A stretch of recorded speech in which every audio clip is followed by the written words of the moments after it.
साथियों नमस्कार। साथियों, ज़िंदगी में हमें बहुत कुछ सिखाती है।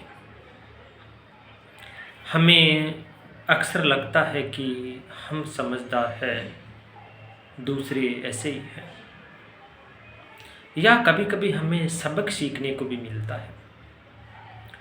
ऐसी भी चीज़ें होती है फील्ड में, ज़मीन में, धरातल में। हम कहीं भी किसी भी व्यक्ति के साथ मुलाकात करते हैं, बातचीत करते हैं, तब हमें बहुत कुछ सिखाने को मजबूर करती है। हाल ही में मुझे एक सबक के तौर पे लिया कि मैं किसी भी एक व्यक्ति का इंटरव्यू करवाने के लिए एक कंपनी में विज़िट किया था।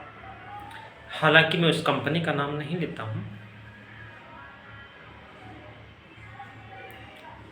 किसके लिए बेसिस वो भी यहाँ सब्जेक्ट नहीं है कि मैं उस कंपनी का नाम उजागर करूँ या फिर मेरी कंपनी का नाम उजागर करूँ। लेकिन मैं जिसको लेके गया था, उसके ऑलरेडी पहले ही मेरे दूसरे स्टाफ ने इसकी बात किया था कि ये भेज रहा हूँ। बोला ठीक है भेजो।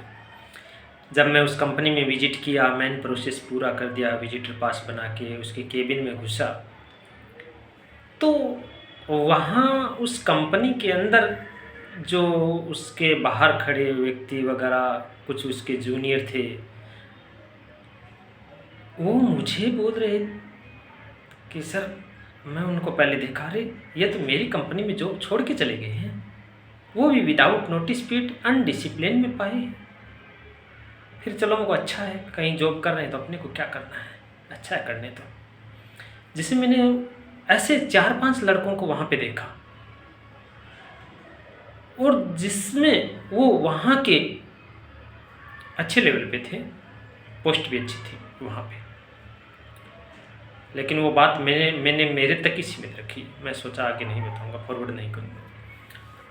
मैं जिसको लेके गया, मैं उसका इंटरव्यू करो, जैसे ही मैंने पेपर रखा, सब कुछ बातचीत हुए, बोला ये तो ये अनडिसिप्लिन में था, ये था, लंबा लीव रहता है, ये रहता है, वो रहता है, आप किस टाइम पे आते हो, क्या हो, क्या करते हो, आपको टाइमिंग का मालूम नहीं, आपसे पहले एक आया था, उससे पहले एक आया था, सबको ये सब गाइड करने का।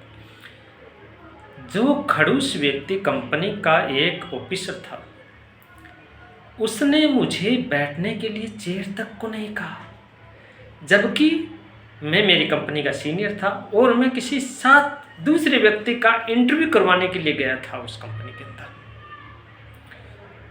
और सोचने वाली व्यक्ति की बात ये देखिए उसकी, कि ना तो मुझे बैठने के लिए बोला, ना ही मुझे चाय और पानी के लिए पूछा, बल्कि अपना इतना सुना रहा था हद से ज़्यादा। तो मैं सोचा यार ये किस तरीके का व्यक्ति है। फिर जिसको मैं गया था, उसको बाहर से बुला के मैं, उसने हाँ भरी तो मैंने मुलाकात करवाई। तो जो इंटरव्यू के टॉपिक होते हैं, उन टॉपिक को ध्यान में नहीं देने के बजाय उसको पर्सनल ब्लेम करते थे। तुम इस गांव का, तुम ये है, तुम वो है, वहाँ के इतने थे चले गए हैं, वो तुम्हारे पास का एक और है, मुझे मालूम है, वो आईको है, वो इको चलाता है, वो एम्बुलेंस चलाता है, वो चलाता है, ऐसे ऐसे वो। लेकिन वो बोला कुछ नहीं है, मेरे गाँव का तो मैं एक ही हूँ।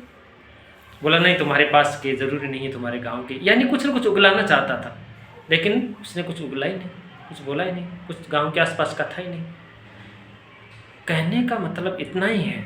दूसरा, और मैं इसके बाद में जब मैं केबिन से बाहर निकला, तब उसके जो जूनियर है बोले, आप साहब के सामने कैसे खड़े थे, आपको हाथ पीछे खड़े रह के बात करना चाहिए। अरे वो तुम तमीज़ सिखाएगा मुझे, मैं 44 साल का हूँ और 20 साल मुझे एक्सपीरियंस का है बेटा, ज़्यादा हवा में मत उड़, मुझे सिखाने की कोशिश मत कर, तुम्हारा जितना काम है उतना काम कर। तो उसके जूनियर भी ऐसे ही, उनका देखो आई को ले, जब वो बंदे को सेलेक्ट कर लिया, तब वो लड़का मेरे साथ वाला चला गया और मुझे बोला थोड़ा रुको। तो मैंने मेरे से बातचीत स्टार्ट उसने की। तब मैं बोला कि 2010-11 में आपके सीनियर जो ऑफिसर थे, उनसे मेरी 10-15 बार मुलाकात हो गई है, क्योंकि मेरी कंपनी में मटेरियल वगैरह आता था, उनका पूरा मैं ब्यौरा रखता था।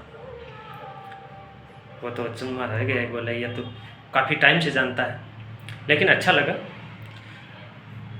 यानी कहने का मतलब है, जीवन में केबिन में सिर्फ घमंड, अपने आप को चेयर मिली अच्छी बात है, लेकिन उसमें आपकी साख, आपके संस्कार के साथ साथ उस कंपनी का भी इमेज खराब होता है जिस कंपनी के अंदर आप जॉब करते हो।